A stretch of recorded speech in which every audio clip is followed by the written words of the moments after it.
Lilja Dögg Alfreðsdóttir var kjörin formaður Framsóknarflokksins í dag. Hún ætlar að leggja áherslu á andstöðu við Evrópusambandsaðild og skýra efnahagsstefnu.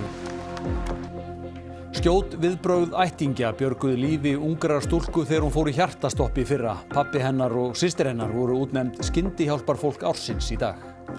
Taktur síðan settum við síman heyrur taktinn. Já, það þarf að hnoða svona það, fylgja taktinum.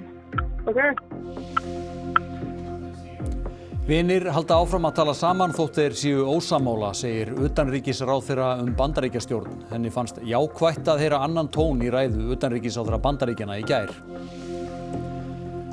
18 ferfætlingar flugu í gegnum verklegt mat til að gerast heimsóknarhundar hjá Rauða krossinum. Nýja hlutverkið er að veita félagsskap, nærveru og hlýju.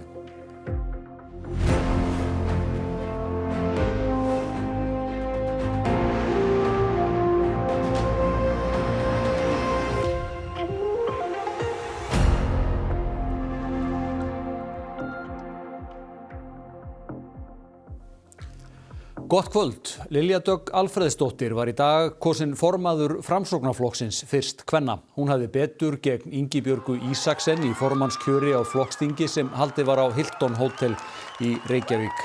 Rúmlega 600 greiddu atkvæði. Lilja fékk 58% atkvæða og Ingibjörg 42%. Lilja Dögg Alfreðsdóttir fékk 352 atkvæði.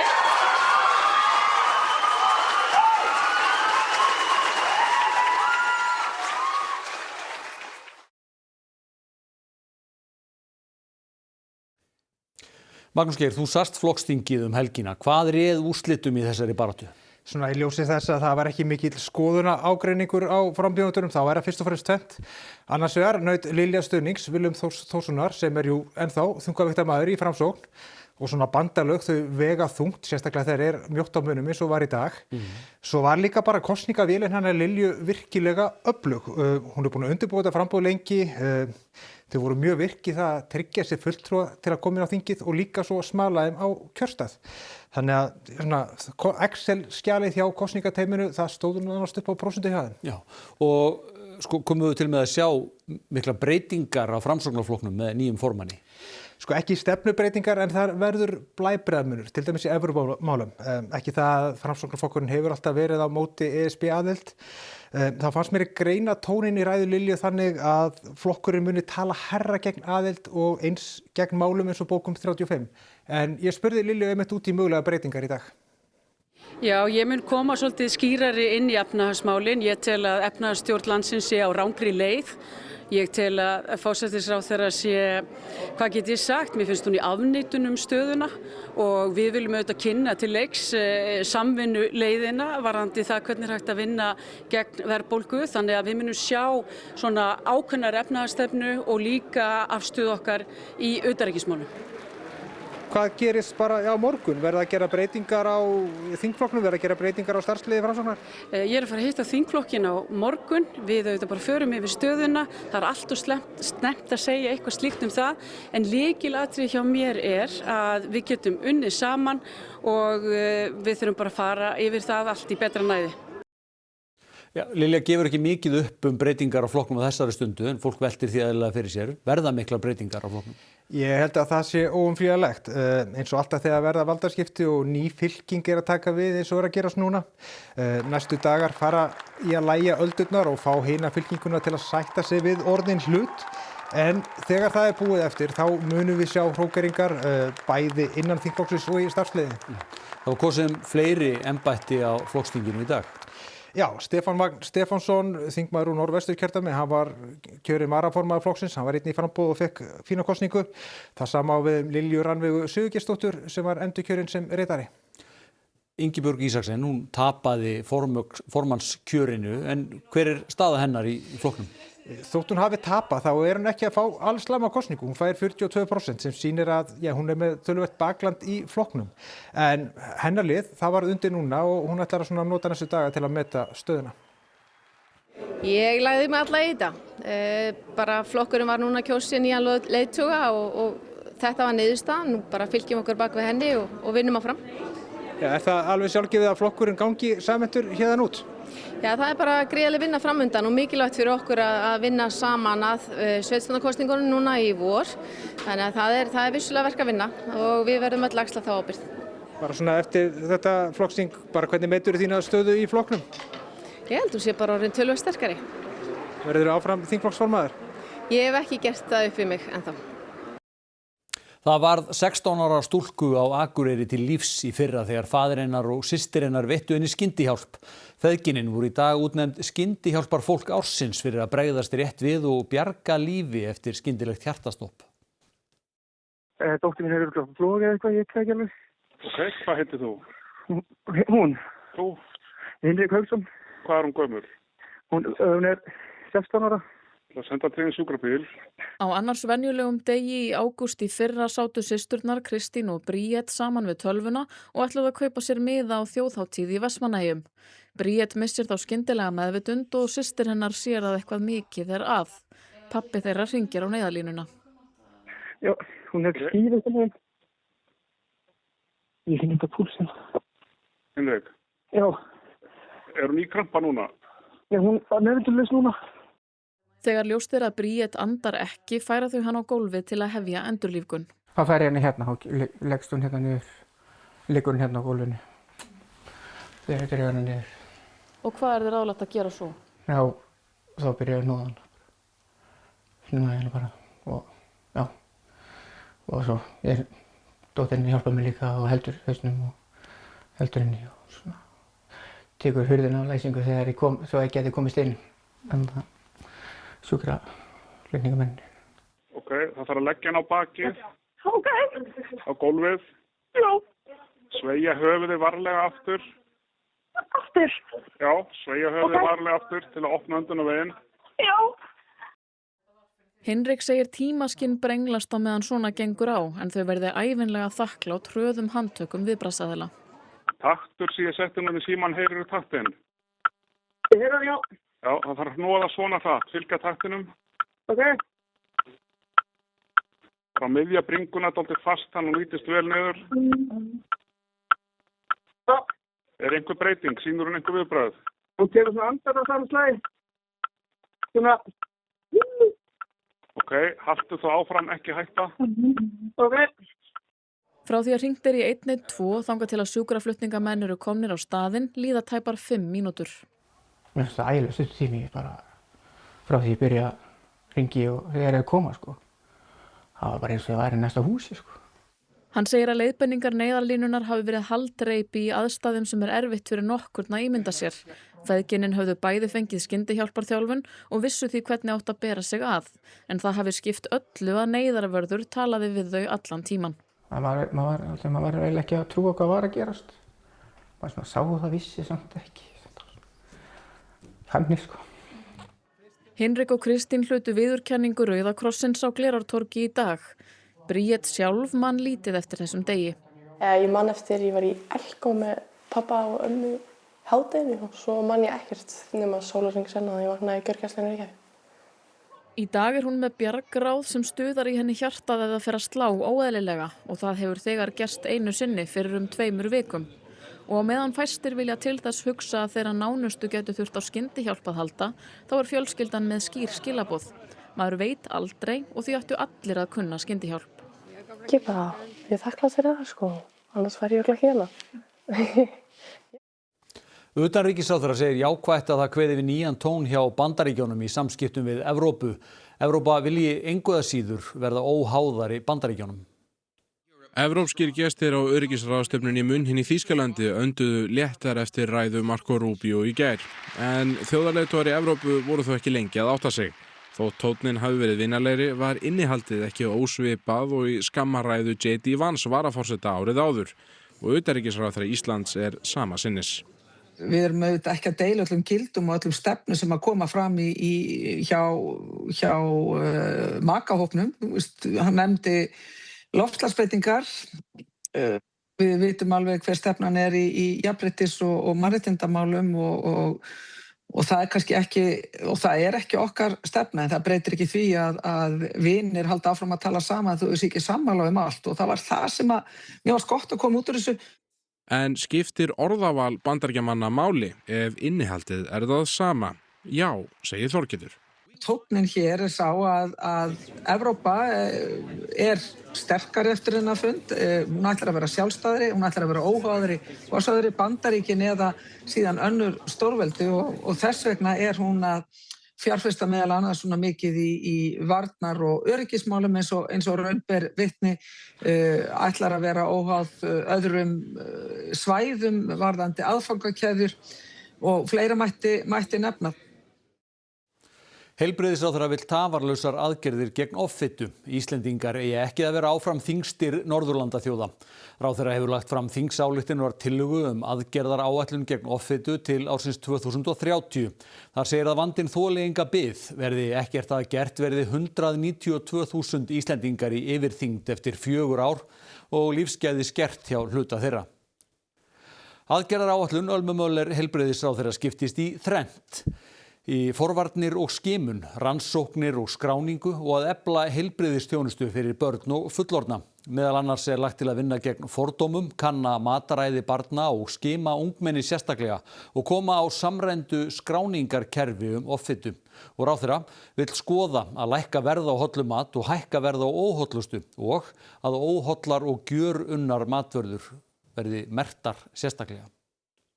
Við vitum að það virkar að greiða niður hollavöru og leggja álögur á óhollavöru en hvernig það nánar verður útfært ekki tímabært að segja.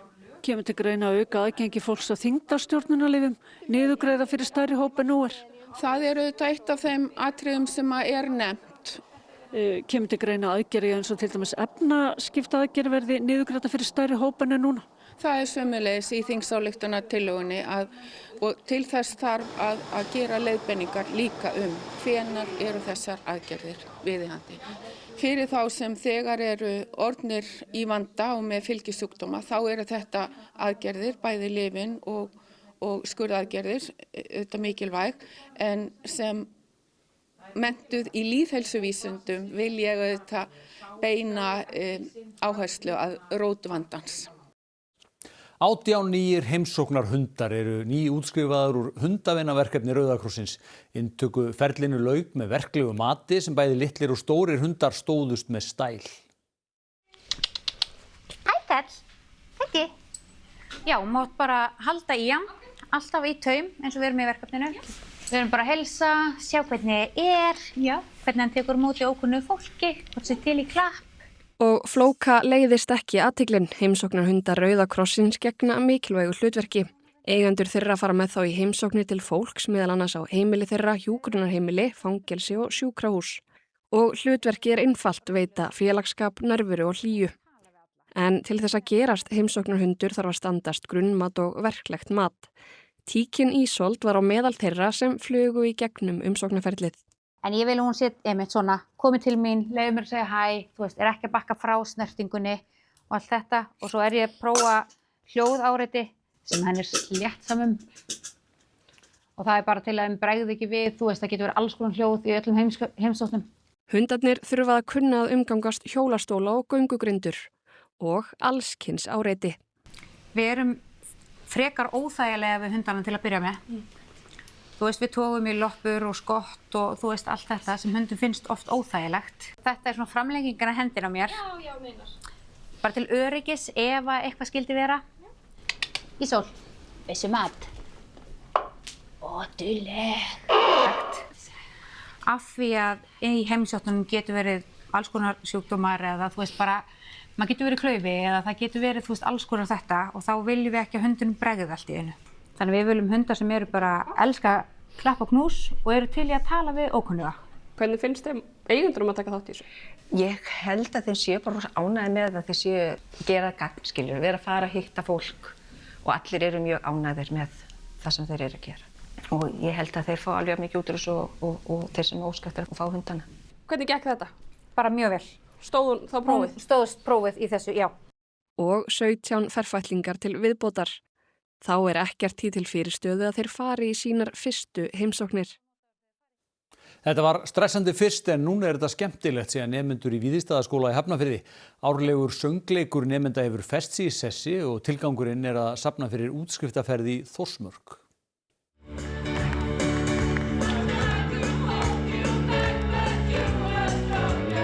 Í janúar ár hvert setjast foreldrar, nemendur og kennarar í Víðistaðaskóla í Hafnarfirði niður og skipuleggja komandi vikur.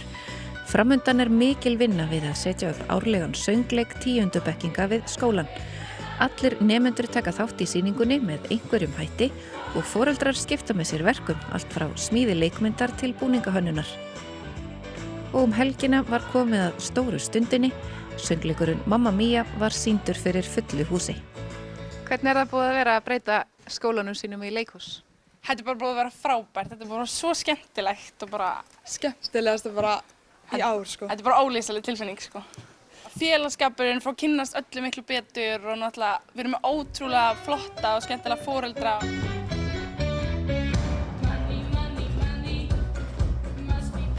Hvernig frumburinn er það að stíga á sig fyrir framan alla bekkjarfélaga og skólafélaga? Þetta var stressandi fyrst, sé bara að kemur þetta með tímanum. Já.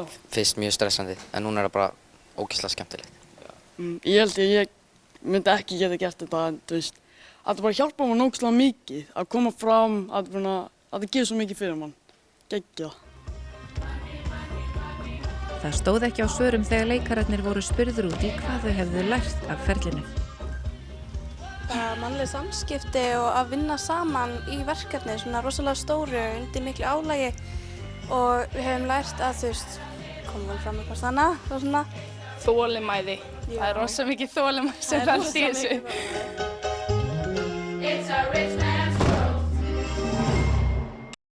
Við höldum okkur í menningunni. Stórsveit Reykjavíkur flytur nýútkomna plötu Veigars Margeirssonar Five Birds í heild sinni á útgáfutónleikum í Silfurbergi í Hörpu í kvöld. Þar er Eva Björk Benediktsdóttir fréttamaður. Er alltaf verða klárt? Já, ég held að þetta sé alltaf smella, enda bara rétt rúmar 40 mínútur í að tónleikarnir hefjist. Veigar, þú getur kannski sagt mér aðeins frá plötunni og þessum lögum sem verða flutt inn í kvöld. Já, ég get gert það. Þessi plata er með stórsveitartónlist sem er samin sérstaklega fyrir þessa hljómsveit, Stórsveit Reykjavíkur. Og hún kom út núna 30. janúar og ég hlakka mikið til að leyfa áhorfendum og hlustendum að njóta að fá að heyra hana live, eins og sagt er. En hver er innblásturinn af plötunni? Innblásturinn er tvíþættur. Það eru nokkur verk sem ég hef samið fyrir þessa sveit í gegnum tíðina og svo lenti ég í persónulegum veikindum fyrir 2 árum og ákvaði eftir það að ýta svona eigin verkefnum úr vör og þetta er hluta því. Þannig að ég verð svona á hressum en líka svolítið persónulegum nótum með þessa plötu. Og hverju áhorfundur hérna í kvöld þá að vona á? Bara góðri skemmtun frá góðu bandi og viljið ekki bara heyra hvað við ætlum að fara að gera? Endilega.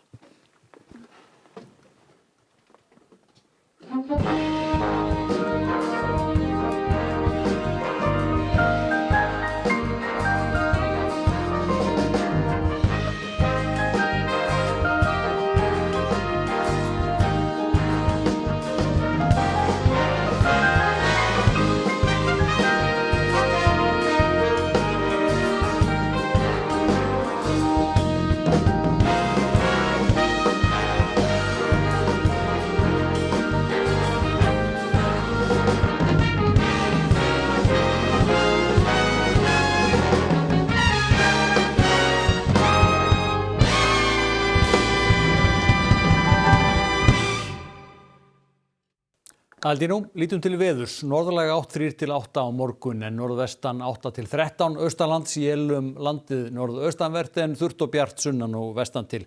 Þyknar upp á suður- og vesturlandi kvöldið. Frost 3–15 stig kaldast inn til landsins. Óli Þór Árnason veðurfræðingur fer nánar yfir horfurnar á loknum íþróttum.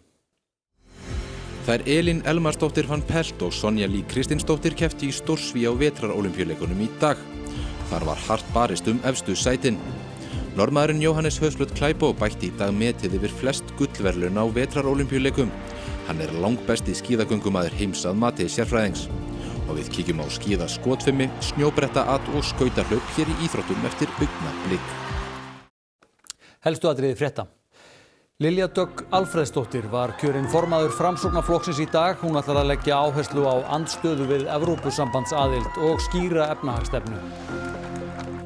Skjót viðbrögð ættingja björguðu lífi ungrar stúlku þegar hún fór í hjartastopp í fyrra. Pabbi hennar og systir voru útnefnd skyndihjálparfólk ársins í dag.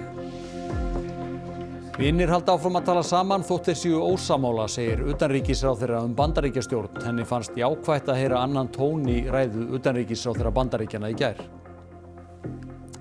Þessi fréttatími á enda. Við kveðjum í kvöld með myndum sem Kristófer Óli Birkisson tók í Vigdísarrjóðri í Vaglaskógi í vikunni. Verið sæl.